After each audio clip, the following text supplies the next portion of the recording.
Laws and principles are the pillars that uphold our world. But what happens when those pillars are too rigid, too unyielding? This is the story of a man who would not bend, even before his emperor. A man whose very name could turn back an army. Yet, in the end, he became a prisoner of his own principles, leading to a tragic downfall. They called him the Emergent Falcon. This is the story of Zhidu, the most uncompromising official of his time. During the reign of Emperor Jing of the Han Dynasty, Zhidu was known for his iron will. A famous incident reveals his character perfectly. One day, the emperor was at the Shangli hunting grounds with his favorite consort, Lady Jia. When she went to the restroom, a massive wild boar charged toward it. The panicked emperor yelled to Zhidu, "Save the lady!" But Zhidu didn't move. Instead, he drew his sword and stood protectively in front of the emperor. As the emperor himself tried to rush forward, Zhidu fell to his knees and pleaded, "Your Majesty, losing one consort is a small matter. You can always find another. But if anything were to happen to you, what would become of this nation?"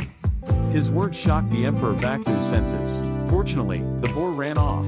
When the emperor's mother, the Empress Dowager Doe, heard of this, she was so impressed by Zhidu's loyalty that she gifted him 100 caddies of gold. In the emperor's trust in him soared. With the emperor's full backing, Zhidu was appointed governor of Jinan, a region plagued by powerful and corrupt clans who acted as if they were above the law. Upon his arrival, Zhidu immediately arrested and executed the leader of the most powerful clan. Strictly according to the law, he showed zero tolerance for any crime, no matter how small.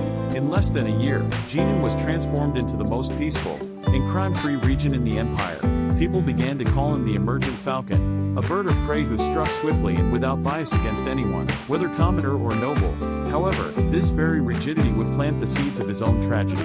The emperor's son, the Prince of Linjiang, was accused of a crime and placed under investigation. While writing a letter of appeal to his father, the prince made a mistake and asked for a small knife to scrape away the error. But Zhidu, who was overseeing the investigation, flatly refused. The law forbids giving any blade to a prisoner, he declared. Eventually, another official secretly gave the prince a knife. After finishing his letter, the Prince of Linjiang used that same knife to take his own life. The Empress Dowager Doe, who adored her grandson, was consumed by grief and rage. She blamed Zhidu's rigid inflexibility for her grandson's death and demanded his immediate dismissal.